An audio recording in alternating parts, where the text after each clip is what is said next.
perkenalkan nama saya Bapak Dani Aryo. Kebetulan saya pemilik dari Salsa Catering. Salsa Catering di awal berdiri sejak 97 dan kebetulan dulu awal yang merintis adalah ibu kami dan kebetulan saya adalah generasi kedua dan saya memulainya dari tahun 2009. Enggak, kebetulan saya itu dari pendidikan saya seorang ekonom sama seorang psikolog. Cuma karena tuntutan dari keluarga ya yang harus meneruskan Salsa Catering ya terpaksa mau nggak mau, bisa nggak bisa ya harus nyemplung gitu. Kalau lika-likunya wah luar biasa sekali ya. Saya itu kebetulan kan orang yang bergerak di bidang masakan atau tata boga, tapi sedangkan ilmu saya bukan di situ. Itu luar biasa sekali. Betapa rumitnya, betapa susahnya. Cuma di sini keuntungan saya pribadi adalah kebetulan saya sekolah di manajemen. Jadi saya hanya mengutamakan modal ilmu dan kemampuan dari manajemen aja gitu loh. Untuk perihal masalah masakan atau enggaknya itu sebetulnya sih antara gampang-gampang mudah ya. Gampangnya kita bisa cari orang, susahnya adalah kita nggak tahu gitu loh. Bagaimana mencari resep yang hitungannya adalah layak untuk konsumen kita gitu. Kalau respon dari keluarga sangat mendukung ya, terutama istri juga beliau mau bantu sampai dengan sekarang kisah suka dukanya beliau yang mengerti dan sampai tahu persis gimana perjuangan kami untuk melanjutkan suatu bisnis yang dimana sebetulnya ini bukan ilmu kami gitu loh.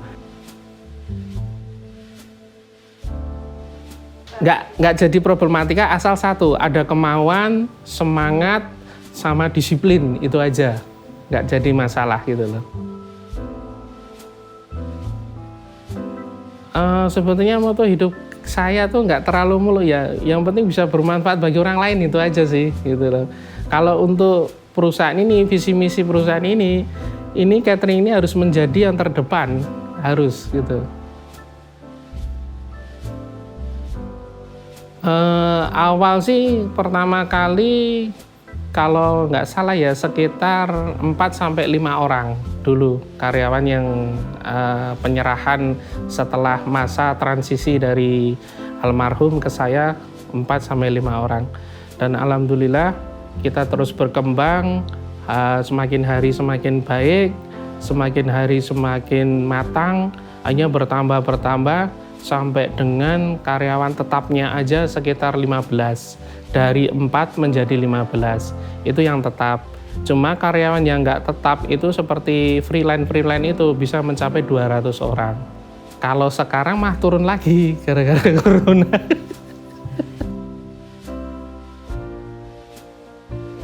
Di pandemi kita juga menghadapi badai yang sangat tinggi.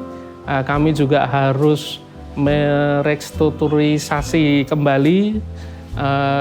Banyak yang harus kita capai lagi karena apa? Waktu awal corona itu memang gimana ya? Kami itu benar-benar nggak ada omset sama sekali, nggak ada orderan sama sekali. Ya mau gimana lagi? Kita kan adalah bisnis event ya, yang dimana event itu adalah kerumunan, mendatangkan, menarik perhatian dari banyak orang.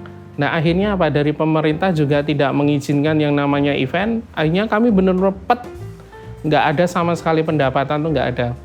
Kami juga bingung bagaimana dengan membayar operasional kami. Salah satunya yang paling besar kan di sini biaya karyawan.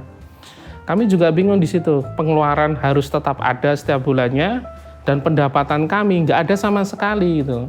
Akhirnya di bulan ketiga awal corona itu kami membuat kebijakan bahwasannya adalah karyawan hanya kami kasih jatah masuk 10 hari. Dalam total 26 hari. Berarti kurang lebihnya ya otomatis kalau hanya masuk 10 hari itu kan bersangkutan dengan gaji ya. Otomatis gajinya ya hanya gaji 10 hari. Dan di situ semua karyawan nggak mau. Dan akhirnya karyawan itu keluar. Yang awalnya 15 keluar semua jadi tinggal 3 waktu itu. Tinggal 3, akhirnya kami pun juga yaudahlah nggak apa-apa lah 3 dulu. Toh mana juga kita nggak ada nggak ada pendapatan, nggak ada yang bisa kita prospek, nggak ada yang kita bisa lakukan waktu itu. Akhirnya ya sudah kita berjuang di 3 orang itu. 3 orang, 4 orang saya, 5 orang sama istri saya. Di 5 orang ini yang hanya karyawan tinggal 3, kita berjuang. Tapi lambat laun pemerintah sudah mulai membuka keran untuk memperbolehkan event sedikit demi sedikit.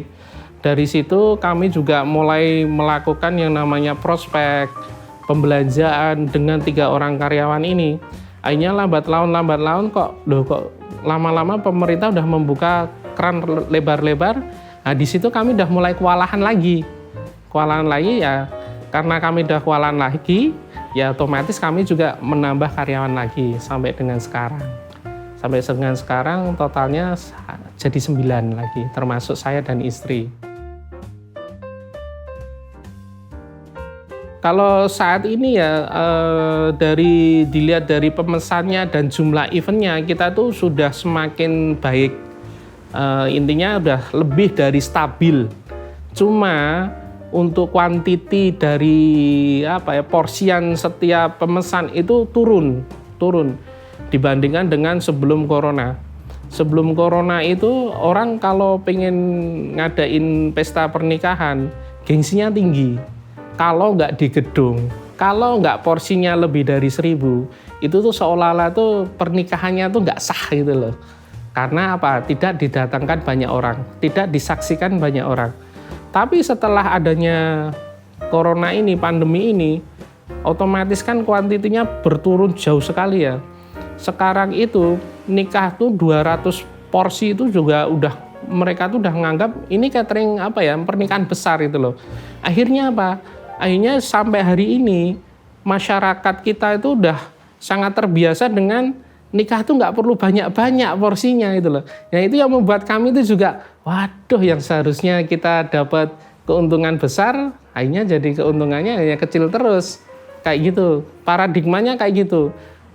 Masyarakat sekarang tuh udah terbiasa dengan porsi yang minim tapi kelihatan syah dan wah kayak gitu.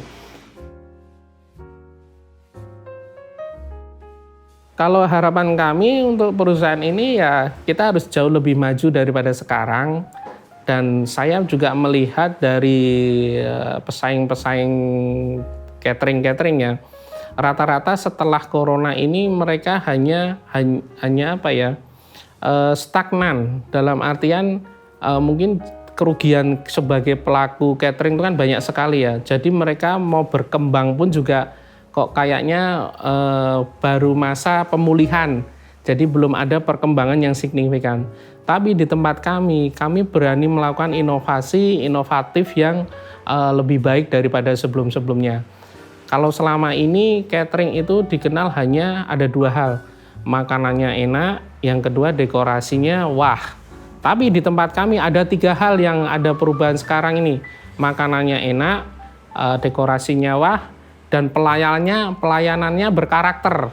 Jadi setiap konsumen kami bisa memilih tematik dari pelayanan tersebut.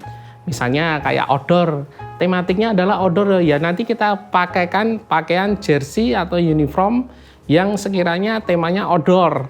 Itu kita menganut catering tematik pertama di Jogja.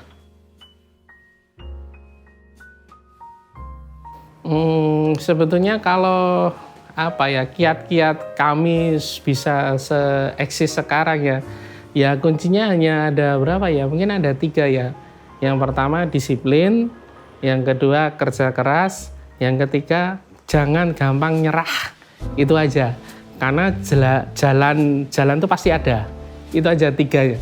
Ketika 3 ini bisa kita lakukan, kalian akan dihadapkan dengan ombak yang begitu besarnya kayak apa, pasti akan bisa kita lalui.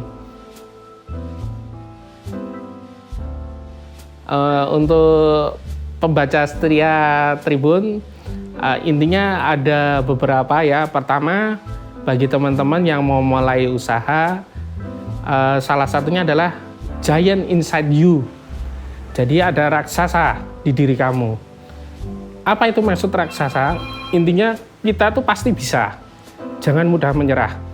Kadang-kala kita tuh sedikit-dikit menghadapi situasi baru, menghadapi hal baru, kita belum dah, aku nggak bisa, susah itu. Jangan, tetap kita pasti coba. Kita pasti coba, kita terus coba, pasti ada jalan keluar bahwa kita mampu. Itu aja, gitu.